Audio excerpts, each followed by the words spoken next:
Assalamualaikum warahmatullahi wabarakatuh. Di sini saya akan berbagi tutorial pembuatan part buat kita-kita yang baru belajar di SolidWorks. Dan saya menggunakan SolidWorks versi 2015. Tapi jika teman-teman punya versi 2013 ataupun 2016, itu sama aja, bisa juga digunakan ya. Sebelum kita mulai, di sini saya mempunyai gambar acuan. Nah, di sini adalah part connecting root head sebagai acuan gambar kita untuk pembuatan desain di SolidWorks ini. Ini adalah gambar kita sebagai acuan. Oke, langsung aja kita masuk file new. Di sini kita akan dimunculkan 3 jenis file. Yang pertama adalah part, assembling, dan drawing ya. Dimana ketiga file ini akan saling berkaitan nantinya ketika kita pembuatan desain ataupun gambar di SolidWorks. Berhubung kita pembuatan part, jadi kita pilih part. Nah, lalu kita masuk ke area gambar. Nah, selanjutnya teman-teman pilih fitur revolve, lalu klik plane-nya itu front. Nah, setelah itu kita buat garis center line ya. Klik sini center line. Maksudnya apa? Center line ini berfungsi sebagai garis sumbu putar nantinya ketika kita ingin membuat sebuah gambar gitu ya. Kita pilih horizontal. Lalu invert length. Nah, invert length ini maksudnya garisnya itu tak terbatas. Nah, dia jadi garisnya memanjang. Nah, klik di sini. Lalu selanjutnya kita pilih corner rectangle ya, atau sudut persegi panjang. Kita klik bagian sini, bebas saja, sembarang ya. Oke. Selanjutnya kita bikin chamfer. Nah, klik garis atas dan samping kanan. Kalau di gambar kita diminta bahwa jaraknya ini 3 mili gitu ya. Kita klik 3 mili di sini. Lalu sudutnya 30 derajat. Nah, klik window aja ini. Klik sisi atas dan samping kanan. Nah, dia akan jaraknya 3 mili, sudut 30 derajat. Selanjutnya kita bikin radius. Radius ini diminta kalau di gambar tuh 3 mili. Nah, kita klik aja 3 mili. Sama seperti pembuatan chamfer.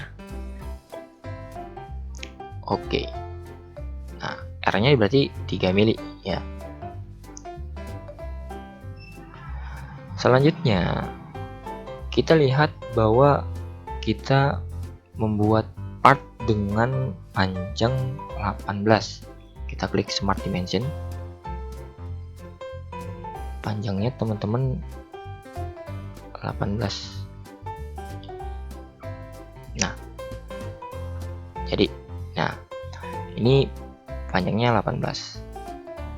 Lalu klik OK. Smart dimension lagi. Kita bikin untuk sumbu putarnya nanti. Klik garis bagian atas dan klik center line ya. Ingat yang kita klik adalah center line. Lalu di sini kita buat 12 sebagai sumbu putarnya nantinya. Kita gedein dulu. Ini kita deketin dulu. Nah, setelah itu klik OK. Exit sketch. Nah, biasanya SolidWorks secara otomatis akan mengenali sumbu putar dengan adanya center line. Namun, kalau teman-teman punya center line lebih dari satu, maka pengguna harus menentukan ya center line mana yang ingin kita gunakan sebagai sumbu putarnya. Contoh, ini line 1 adalah sumbu putar, yang kita inginkan bahwa contoh 180 derajat. Nah, dia akan setengah lingkaran 180 derajat ya. Tapi di sini kita perlunya 360 derajat atau satu lingkaran. Klik di sini.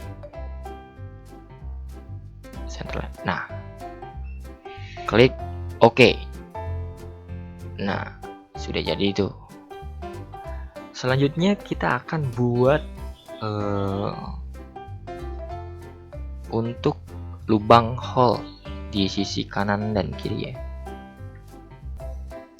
Kita kembali lagi kita buat centerline lagi.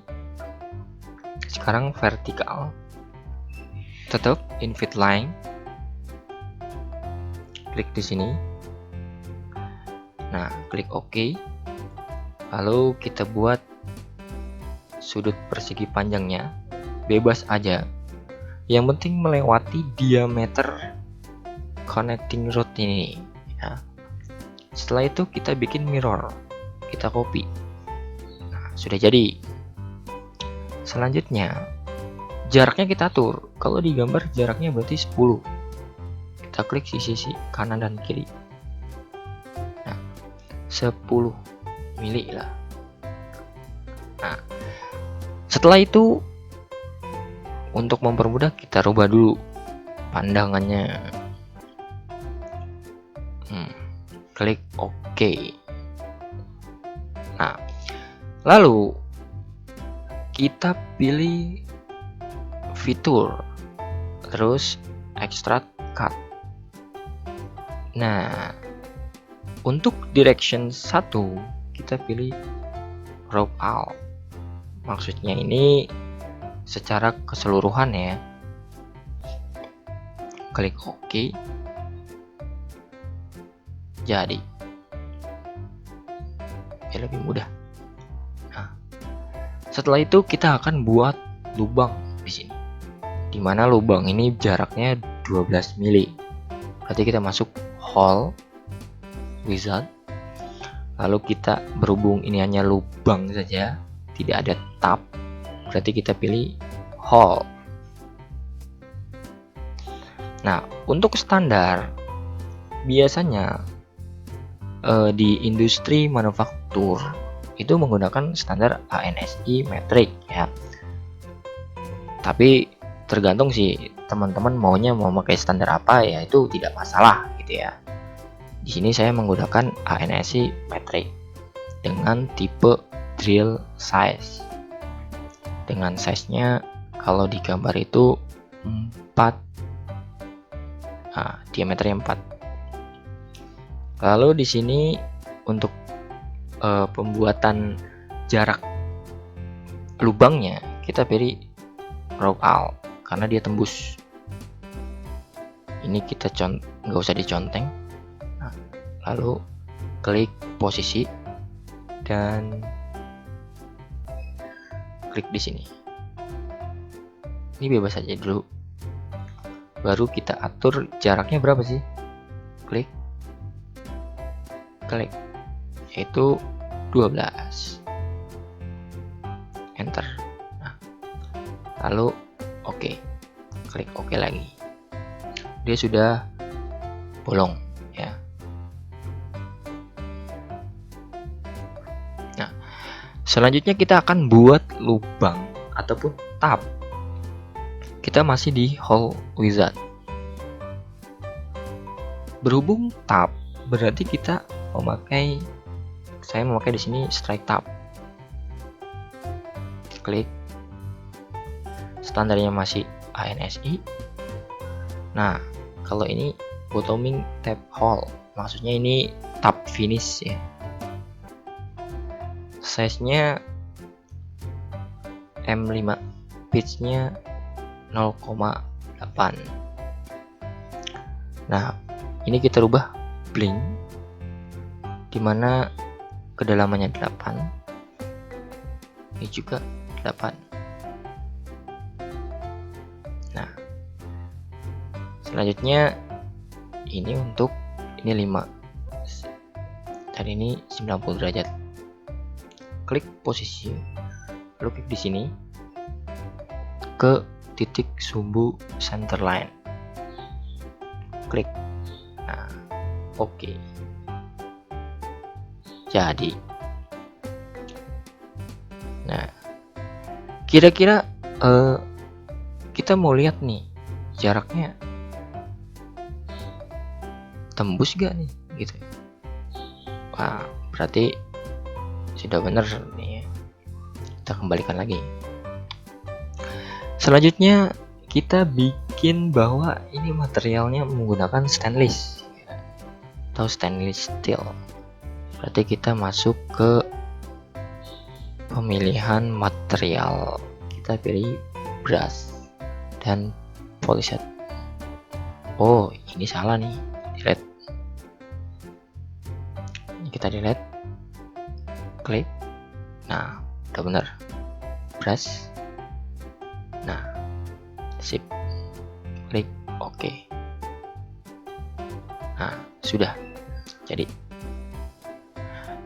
Berhubung ini adalah material stainless steel, berarti ini hanya untuk melapisi saja ya gitu ya. Untuk material dalamnya kita pilih steel. Saya memakai bahan ini steel. Ini kita clear ataupun delete, lalu kita pilih select vector, kita klik di sini. Ini untuk bahan tab dan hole-nya, klik OK. Nah, jadi ya. Dan selanjutnya kita akan membuat sebuah ulir ya. Di sini saya akan berbagi pembuatan ulir yang tidak terlalu nyata atau hanya simulasi saja, karena menurut saya akan lebih mudah dipahami dan lebih mudah dipelajari ketika teman-teman yang baru belajar SolidWorks gitu ya. Ya mungkin nanti saya akan membuat sebuah video pembuatan ulir bagian dalam ataupun bagian luar secara nyata, seperti pembuatan baut ataupun mur gitu ya. Nah, gimana sih cara buatnya? Kita klik insert, lalu kita klik cosmetic thread ya. Ini kita klik lubang bagian dalam. Nah, untuk ini kita klik bagian permukaan. Nah, lalu OK. Nah, di sini belum terlihat ulirnya gitu. Gimana cara menampilkannya gitu ya, sesuai dengan tab yang kita inginkan, yaitu tadi M5 pitch-nya 0,8. Kita klik option, lalu ke dokumen properties, lalu delta line, klik save cosmetic thread ya. Oke. Nah, sudah jadi. Sebenarnya di ulir ini saya menampilkan tidak terlalu nyata biar teman-teman mudah memahami dan mudah belajarnya gitu ya. Tapi mungkin nanti saya akan buat sebuah video yang ulirnya lebih nyata seperti pembuatan baut atau mur gitu ya. Dan itulah sekian dari video saya, semoga bermanfaat buat teman-teman belajar. Assalamualaikum warahmatullahi wabarakatuh.